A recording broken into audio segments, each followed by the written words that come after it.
welcome back. It's 8:21. Now, on this week's edition of Pet Talk, we'll be talking about the importance of pet safety during the winter season. We recently heard from RCMP not to leave animals alone in a vehicle when it's cold because the elements impact all of us. So here to tell us more about pet safety in winter is Pet Valu animal care expert Ariel McTavish and her beautiful dog, Bear. Good morning, Ariel. Morning. Good morning, Bear. You can see him down. Oh my gosh, what a beautiful dog.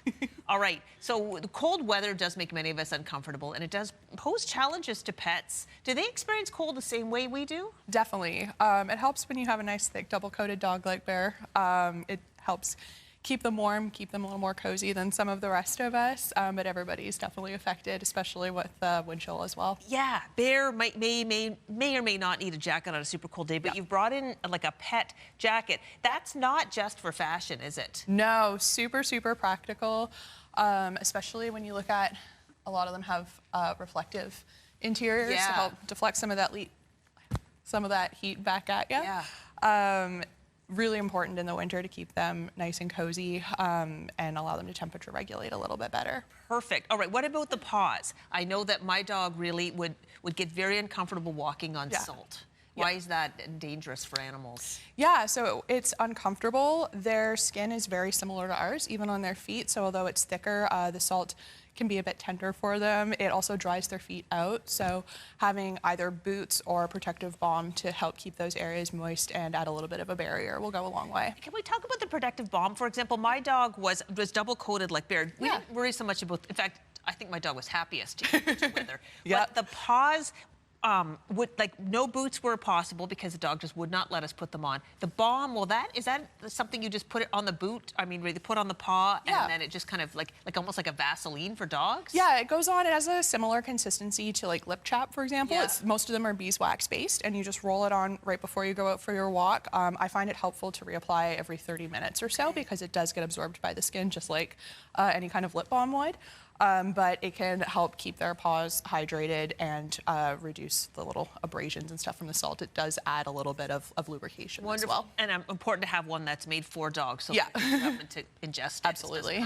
Okay, let's talk about dehydration. I understand this is a big concern for animals in winter. Yes, so all animals, including people, drink less in the winter because we're using less energy, we're not getting out as often. So everybody's a bit more prone to dehydration. You can even see on Bear here, he's got a little bit of a dry nose at the moment. Very, very common in the winter.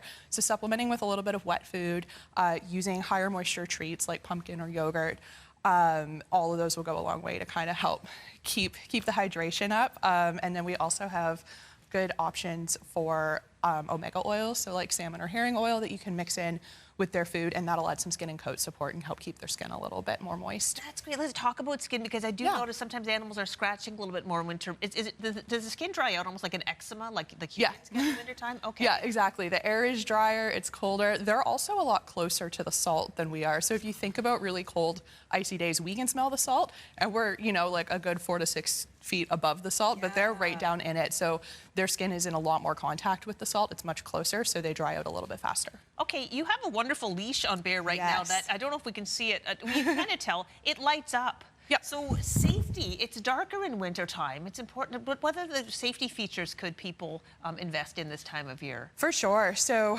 Bear's got a light up leash. He's got a little light up collar down in here. It's hard to see in the daytime, but where he's white at night, it lights up his whole rough area here.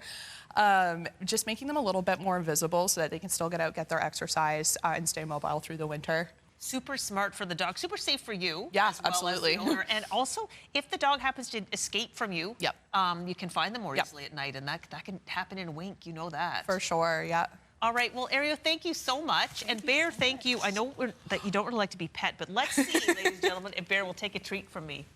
It's been months in the making. It's a Christmas miracle. Thank you so much. Thank you so much, Bear.